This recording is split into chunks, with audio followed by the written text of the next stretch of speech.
Hello everyone, my name is Sweetie Badhalia and welcome to SB Academy classes।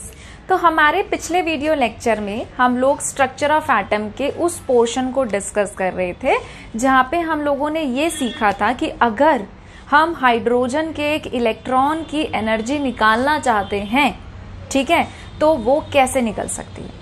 फिर उसके बाद हम लोगों ने ये डिस्कस किया था कि अगर हम हाइड्रोजन लाइक आयंस की एनर्जी निकालना चाहते हैं तो हम उस एक्सप्रेशन को z² से मल्टीप्लाई कर देते हैं। तो मैंने यहाँ पर लिख भी रखा है कि एनर्जी की हमारे पास क्या क्या एक्सप्रेशंस आई थी। सबसे पहले हमने पढ़ा था कि एनर्जी की ये एक्सप्रेशन होती है जिसमें हम RH की वैल्यू को पुट करते हैं तो ये एक्सप्रेशन बन जाती है। फिर मैंने आपको ये बताया था कि अब इतनी बड़ी एक्सप्रेशन को याद करना काफ़ी मुश्किल हो जाता है बच्चों के लिए, तो हम सारी वैल्यूज़ को पुट करके उसको छोटा कर देते हैं और अलग अलग यूनिट्स में पढ़ते हैं, जैसे कि ये जूल में है और ये किलो जूल पर मोल में। ठीक है, तो अब इससे आगे बढ़ेंगे। अब क्वेश्चन ये आता है कि अगर हम लोग इलेक्ट्रॉन की एनर्जी निकाल रहे हैं तो हमने एक चीज़ नोटिस करी, और वो एक चीज़ हमने क्या नोटिस करी कि ये जो एनर्जी आ रही है इलेक्ट्रॉन की, ये नेगेटिव आ रही है। ये क्या आ रही है? नेगेटिव आ रही है। तो हमारे क्वेश्चन एक अराइज होता है, यहाँ से हमारे दिमाग में क्वेश्चन आता है कि कैसे या हाउ या फिर why the energy of electron is negative. ऐसी क्या वजह है, क्या रीजन है जिसकी वजह से इलेक्ट्रॉन की एनर्जी नेगेटिव होती है। ठीक है, तो मैं आपको 1 मिनट का टाइम दे रही हूं, आप लोग सोचिए कि ऐसा क्या हो सकता है जिसकी वजह से इलेक्ट्रॉन की एनर्जी की वैल्यू नेगेटिव आती है। सोचिए। ठीक है, अब देखिए इसको हम किस तरीके से समझ सकते हैं। हमारे पास न्यूक्लियस होता है एटम के सेंटर में, जिसमें प्रोटॉन और न्यूट्रॉन होते हैं। एनर्जी के शेल्स हैं जिसमें इलेक्ट्रॉन घूम रहे हैं। यहां पे इलेक्ट्रॉन की एनर्जी नेगेटिव आने का मतलब ये होता है कि हम जिस भी इलेक्ट्रॉन की बात कर रहे हैं, हम जिस भी इलेक्ट्रॉन की एनर्जी की बात कर रहे हैं उसकी एनर्जी कम है। किससे? Energy of free electron at rest. Energy of free electron at rest से लेस देन है किसकी? एनर्जी ऑफ इलेक्ट्रॉन जो हम निकाल रहे हैं। अब देखिए होता क्या है, एटम के सेंटर में न्यूक्लियस होता है, न्यूक्लियस के अंदर प्रोटॉन न्यूट्रॉन होते हैं, बाहर इलेक्ट्रॉन घूमते रहते हैं। अगर हम किसी ऐसे इलेक्ट्रॉन की बात कर रहे हैं जो कि फ्री है, फ्री इलेक्ट्रॉन की बात कर रहे हैं और जो रेस्ट पर है, तो उसका मतलब क्या होता है कि वो इलेक्ट्रॉन काफी ज्यादा दूर है। That electron is far away from the nucleus. अगर वो इलेक्ट्रॉन बहुत ही ज्यादा दूर है, बहुत ही ज्यादा फार है, या हम कह रहे हैं कि इतना दूर है, that is tends to infinity, कि भाई वो इंफिनिटी जितना इलेक्ट्रॉन जो है न्यूक्लियस से दूर है, तो आप मुझे खुद बताओ, अगर आप इस एक्सप्रेशन में एनर्जी की वैल्यू को पुट करते हो, अगर आप n जो है आपको पता ही नहीं है, इलेक्ट्रॉन अगर बहुत ज्यादा दूर है तो जो n की वैल्यू है वो क्या आएगी? इंफिनिटी। और अगर आप 1/इंफिनिटी करते हो, इंफिनिटी का मतलब क्या? नंबर बढ़ता जा रहा है, बढ़ता जा रहा है, बढ़ता जा रहा है। जितनी बड़ी टर्म से 1 को डिवाइड करोगे आपका आंसर क्या आएगा? उतना ही छोटा। जितनी बड़ी टर्म से 1 को डिवाइड करोगे आपका आंसर क्या आएगा? उतना ही छोटा। और 1/इंफिनिटी तो अनडिफाइंड है, हम तो उसको डिफाइन ही नहीं कर सकते। इंफिनिटी टाइम से वो बढ़ता जा रहा है, बढ़ता जा रहा है, तो आंसर क्या आता जा रहा है? छोटा आता जा रहा है। तो हम क्या कह सकते हैं कि जो हमारी एनर्जी है, ठीक है, इसकी फ्री इलेक्ट्रॉन की जो हमारी एनर्जी है, जो इंफिनिटी टाइम्स हम निकालने की कोशिश कर रहे हैं, वो क्या है? एक तरीके से टेंड्स टू 0, 0 के आसपास या 0 तक अप्रोच कर रही है, पहुंच रही है धीरे धीरे। जितनी बड़ी टर्म से डिवाइड करोगे 1 को, आंसर उतना ही छोटा आता चला जाएगा, और जितना छोटा छोटा छोटा छोटा आता जाएगा 0 की तरफ बढ़ता जा रहा है। तो हम ये लिख सकते हैं कि जो इस फ्री इलेक्ट्रॉन की एनर्जी है वो क्या है, 0 है। इतनी बात क्लियर है। मान लिया इसकी जो एनर्जी की वैल्यू है वो क्या है, 0। अब हम ये कह रहे हैं कि इलेक्ट्रॉन पे नेगेटिव चार्ज होता है, न्यूक्लियस पे पॉजिटिव चार्ज होता है ड्यू टू प्रोटॉन, दोनों के बीच में इलेक्ट्रोस्टैटिक फोर्स ऑफ अट्रैक्शन है। अब ऐसा अज्यूम करिए कि उस इलेक्ट्रोस्टैटिक फोर्स से कोई इलेक्ट्रॉन न्यूक्लियस की तरफ अट्रैक्ट हो रहा है, खिंच रहा है, या न्यूक्लियस को अप्रोच कर रहा है। अगर कोई इलेक्ट्रॉन धीरे धीरे धीरे धीरे न्यूक्लियस के पास आ रहा है तो वो क्या करेगा, जब वो पास आएगा तो वो वर्क डन करेगा। ऑब्वियस सी बात है ना, जादू से तो होगा नहीं इलेक्ट्रॉन पहले वहां है फिर यहाँ आ गया फिर यहाँ आ गया, नहीं। तो जब इलेक्ट्रॉन धीरे धीरे न्यूक्लियस के पास आएगा, अगर घूम घूम के भी वो इलेक्ट्रॉन के पास आ रहा है तो वो खुद की एनर्जी खर्च करके वर्क डन कर रहा है। सिंपल सी बात है। अगर वो खुद की एनर्जी खर्च कर रहा है वर्क डन करने के लिए due to electrostatic force of attraction, तो यानी कि वो एनर्जी को रिलीज कर रहा है, खर्च कर रहा है ना, तो बाहर निकाल रहा है ताकि वर्क डन और भाई अट्रैक्ट हो के न्यूक्लियस के पास आए। तो अगर इलेक्ट्रॉन जब रेस्ट पे था उसकी एनर्जी 0 थी और वो धीरे धीरे जैसे जैसे न्यूक्लियस को अप्रोच कर रहा है, वर्क डन कर रहा है, उसके पास आ रहा है, एनर्जी को रिलीज करता जा रहा है, एनर्जी को पहुंचते पहुंचते क्या करता जा रहा है, रिलीज करता जा रहा है, खुद की एनर्जी कम करता जा रहा है। कंपैरिजन चल रहा है यहां पर। तो जब वो एनर्जी रिलीज कर रहा है, खुद की एनर्जी कम करता चला जा रहा है, तो उसका मतलब क्या है कि उसकी जो एनर्जी की वैल्यू है वो कैसे आएगी, वो आएगी नेगेटिव। ठीक है। तो कहने का मतलब सिर्फ यहां पर इतना है कि ये जो एनर्जी की वैल्यू नेगेटिव आती है, ये क्यों आती है, ये इसलिए आती है क्योंकि हम कंपेयर करते हैं उसको उस इलेक्ट्रॉन की एनर्जी से जो फ्री इलेक्ट्रॉन है और रेस्ट पर है। ठीक है। अगर इलेक्ट्रॉन फ्री है और रेस्ट पर है, देखो इलेक्ट्रॉन हमेशा मूव करते हैं, हमेशा इलेक्ट्रॉन मूव करते हैं। रेस्ट का मतलब क्या है कि वो इतना ज्यादा दूर है कि वो आराम से पड़ा हुआ है।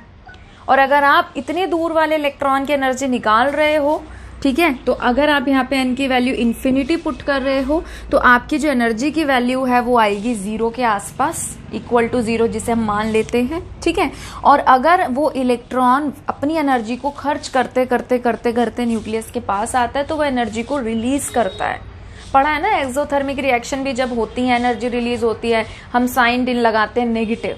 तो नेगेटिव जो है वो क्या चीज शो करता है कि एनर्जी रिलीज हो रही है, और कुछ मतलब नहीं है यहाँ पे इसका।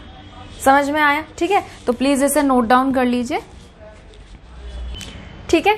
अब देखिए, बोहर जो साइंटिस्ट थे उन्होंने एक एक्सप्रेशन दिया था जिससे आप हर ऑर्बिट का रेडियस निकाल सकते हो। ठीक है।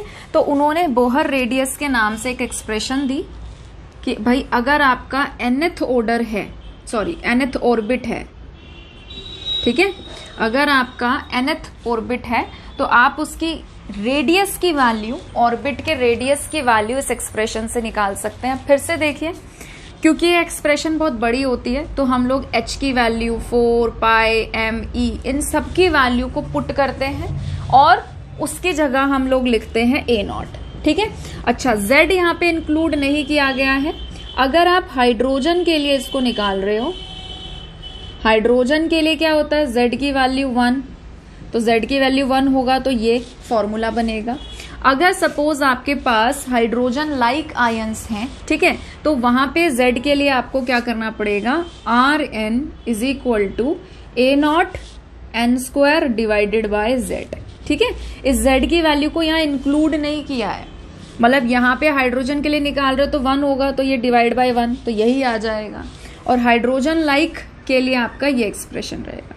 जैसे हीलियम है, लिथियम है, ठीक है, हीलियम प्लस लिथियम 2 प्लस, उनके लिए।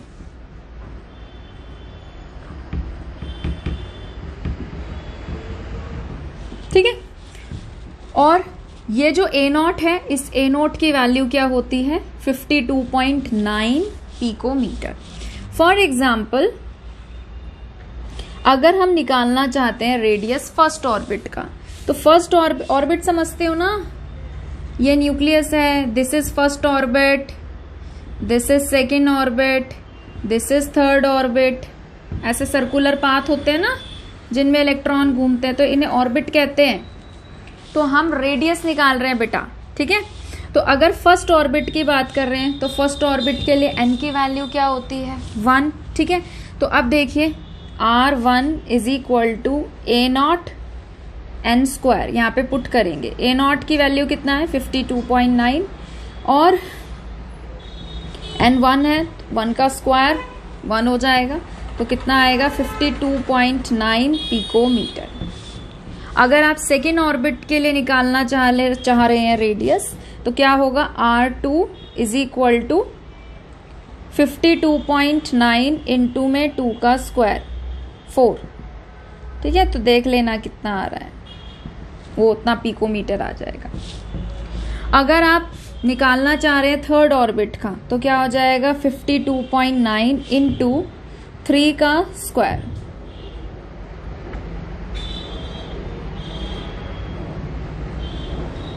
ठीक है।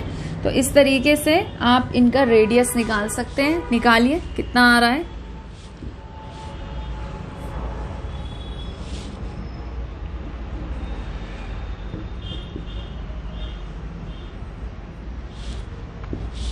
ये आ रहा है 211.6। इसका निकालिए कितना आ रहा है।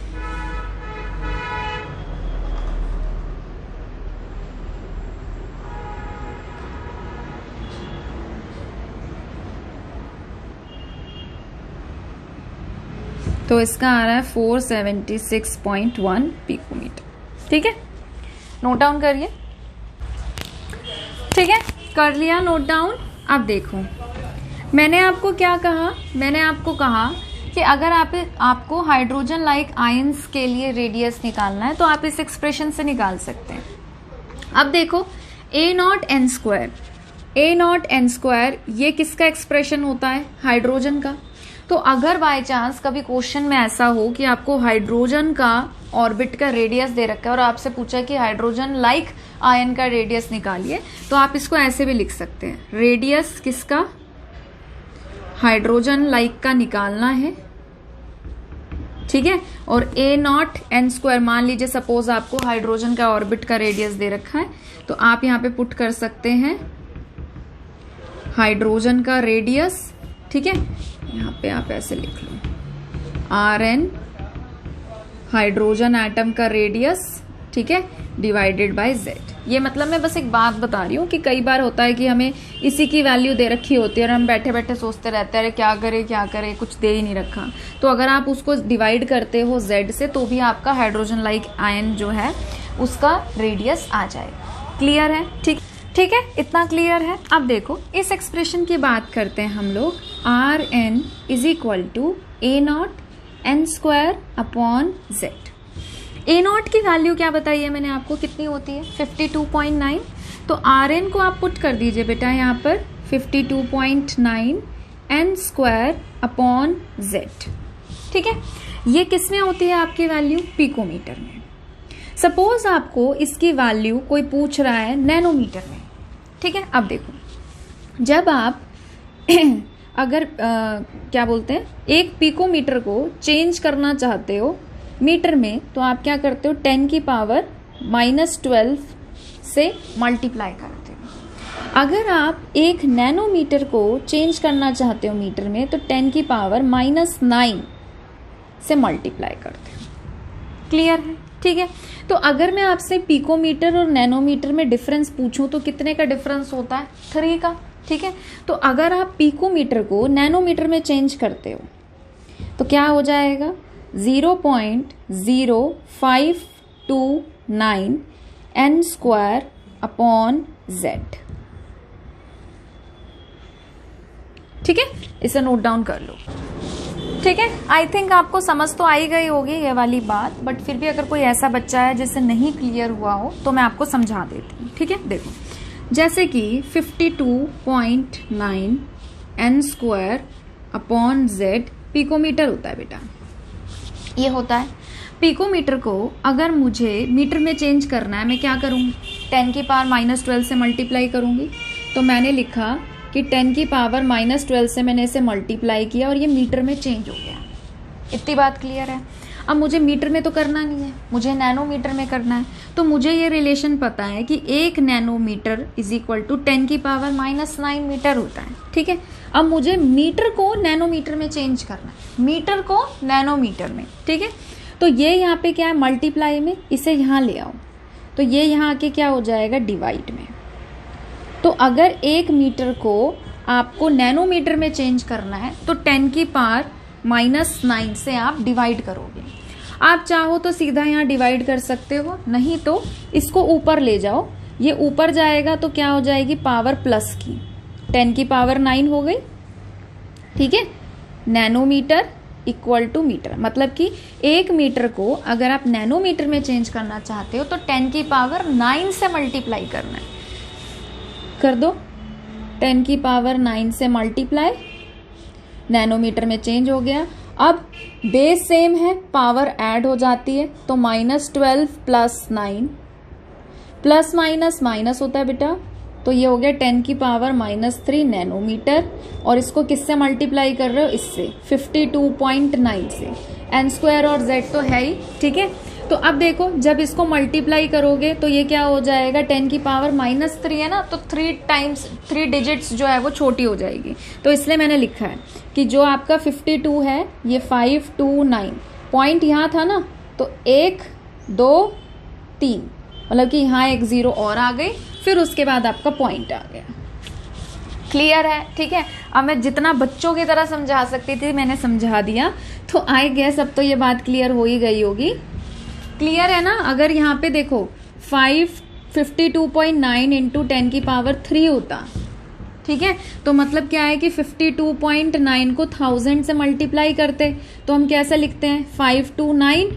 अब देखो 1 0 से तो ये पॉइंट कैंसिल हो जाएगा, 2 0 और बचेंगी, ये आता है। ठीक है, अगर मैं इसको 10 की पावर -3 से कर रही हूं तो उसका मतलब क्या है, चलो नेक्स्ट नीचे कर देती हूं। तो उसका मतलब क्या है, उसका मतलब ये है कि मैंने 52.9 को 0.001 से मल्टीप्लाई किया है। तो जब आप उसको मल्टीप्लाई करोगे, 52.9 को 1 से मल्टीप्लाई किया, 52.9 आया, और पॉइंट यहाँ पे क्या है, 1 2 3, 3 डिजिट से पहले है ना, 1 2 3, तो यहाँ पे आपका पॉइंट लगेगा, 3 डिजिट इसकी, 1 डिजिट इसकी, तो टोटल 4 डिजिट के आगे पॉइंट लग गया। क्लियर है? ठीक है, अब इससे ज़्यादा और मैं एक्सप्लेन करके नहीं समझा सकती, तो आई गेस आपको समझ में आ गया होगा कि पिकोमीटर को नैनोमीटर में चेंज किया, तो यहाँ से ये क्यों लिखा। सिंपल सा है, उसको आप इग्नोर मारिए। ठीक है, वो मैं इसलिए बता देती हूँ कि कभी रेयरली कुछ बच्चे हो जाते हैं जिन्हें नहीं आता समझ। ठीक है, तो मैं टीचर हूँ, मेरा काम है सब कैटेगरी के बच्चों को समझाना। ठीक है, जिन्हें आता है प्लीज़ इग्नोर मारे, जिन्हें नहीं आता है वो ध्यान से समझें। ठीक है, तो 1 पिकोमीटर को अगर आप मीटर में चेंज करना चाहते हो 10 की पावर -12 से मल्टीप्लाई करोगे, नैनोमीटर में चेंज करना चाहते हो 10 की पावर -9 से मल्टीप्लाई करोगे। तो पहले मैंने पिकोमीटर को मैंने मीटर में चेंज किया, तो 10 की पावर -12 से मल्टीप्लाई किया। फिर मीटर को मैंने नैनोमीटर में चेंज किया, तो 10 की पावर 9 से मल्टीप्लाई किया, प्लस माइनस हुआ, ठीक है, -3 आ गया, और फिर -3 10 की पावर -3 से इसको मल्टीप्लाई किया, तो ये आ गया। क्लियर है? नोट डाउन कर लीजिए। ठीक है, अब आगे बढ़ते हैं। अब जैसे कि हम लोगों ने एनर्जी निकालना देखा कि एनर्जी हम कैसे एक्सप्रेशन से निकाल सकते हैं, हम लोगों ने ऑर्बिट का रेडियस निकालना देखा कि हम किस एक्सप्रेशन से, अभी ना इन सब के न्यूमेरिकल्स भी आएंगे, बट अभी हम सबसे पहले न्यूमेरिकल्स करने से पहले एक्सप्रेशंस तो देख लें कि भाई किस किस के लिए क्या क्या एक्सप्रेशंस दी गई है। ठीक है, in the same way similarly हम लोग वेलोसिटी भी निकाल सकते हैं। किसी ऑर्बिट के अंदर अगर इलेक्ट्रॉन घूम रहा है ना, तो किस वेलोसिटी से घूम रहा है वो भी हम निकाल सकते हैं। ठीक है, तो उसका एक्सप्रेशन क्या होता है, velocity is equal to NH/2πmr। ठीक है, अब r जो है रेडियस के लिए हम लोगों ने एक्सप्रेशन पढ़ा था कि n²h²/4π²m e²z होता है। इस r की वैल्यू को बेटा यहाँ पुट करेंगे। ठीक है, करिए, तो ये बन जाएगा NH, पहले तो मैं यही लिख रही हूँ 2πm। अब r की जगह r की वैल्यू को पुट कर रहे हैं, तो ये हो जाएगा n² h², और ये अपॉन वाली टर्म ऊपर चली जाएगी, तो ये हो जाएगा 4π² m e² z। ठीक है। अब देखो, एक पाई से एक पाई कट गया, ठीक है, m से m कट गया, एक n से n कट गया, एक h से h कट गया, ठीक है, और कुछ कट रहा है 2, ठीक है। तो क्या आया ऊपर, क्या आया 2 पाई e स्क्वायर z, और नीचे क्या बचा n और h, n और h, ठीक है। तो ये वेलोसिटी का एक्सप्रेशन है, तो कृपा करके इसे भी आप नोट डाउन कर लीजिए और ध्यान रखना, ठीक है, न्यूमेरिकल्स में काम आएगा, ठीक है। तो अब देखो, इस एक्सप्रेशन को ध्यान से देखो। इस एक्सप्रेशन में दो ही चीजें ऐसी हैं जो चेंज होंगी। क्या? एक तो n ऑर्बिट और एक z न्यूक्लियर चार्ज। मतलब कि जो आपका 2 है, पाई है, e है, h है, ठीक है, ये क्या रहेंगे कांस्टेंट। तो इनकी वैल्यू पुट करके हम लोग एक्सप्रेशन को और थोड़ा सा सिंप्लीफाई कर देते हैं, और उसकी वैल्यू आती है 2.19 इंटू 10 की पावर 6, ये तो रहता ही है, और z और n की वैल्यू जो है वो क्वेश्चन के हिसाब से चेंज होती रहती है, ठीक है। तो इस एक्सप्रेशन को आप शॉर्ट फॉर्म में भी पढ़ सकते हो, याद कर सकते हो। इसको हम बोलते हैं v नॉट। v नॉट होता है 2.19 इंटू 10 की पावर 6 मीटर पर सेकेंड। तो आप इस एक्सप्रेशन को और भी थोड़ा सा सिंपल करके लिख सकते हो, v is equal to v nought into में z अपॉन n। क्लियर है? ओके। तो देखो कितनी बड़ी से एक्सप्रेशन को आप छोटा छोटा सिंप्लीफाई करके भी याद रख सकते हो, इजी टू रिमेम्बर है, ठीक है। अब देखिए, अगर आप निकालना चाहते हैं नंबर ऑफ revolutions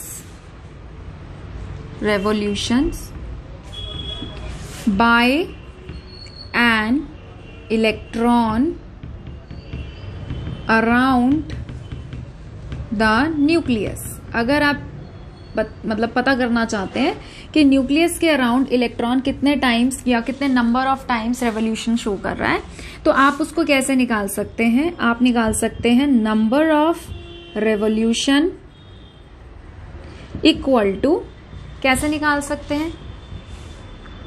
वेलोसिटी, कि भाई वो किस वेलोसिटी से घूम रहा है, ठीक है, और divided by velocity of electron, ठीक है, divided by circumference of N orbit. Orbit का क्या सरकमफ्रेंस है और इलेक्ट्रॉन की क्या वेलोसिटी है। तो वेलोसिटी की जगह हम लिख सकते हैं v, और सरकमफ्रेंस हम कैसे निकालते हैं 2 पाई r। तो नंबर ऑफ रेवोल्यूशन आपका क्या आ जाएगा v अपॉन 2 पाई r, और r की जो वैल्यू है वो हमारी ये होती है, इसको पुट करो तो ये हो जाएगा v अपॉन में 2 पाई, r की वैल्यू क्या है बेटा n स्क्वायर h स्क्वायर, ये वाली टर्म ऊपर चली जाएगी तो हो जाएगा 4 pi square m e square z, ठीक है। एक पाई से पाई कट गया, यहां से 2 कैंसिल का हो गया है, ठीक है, और क्या कट रहा है? कुछ कट रहा है, तो ये आ गया आपका 2 पाई v m e square z upon n square h square, ठीक है। नंबर ऑफ रेवोल्यूशन आप ऐसे निकाल सकते हैं,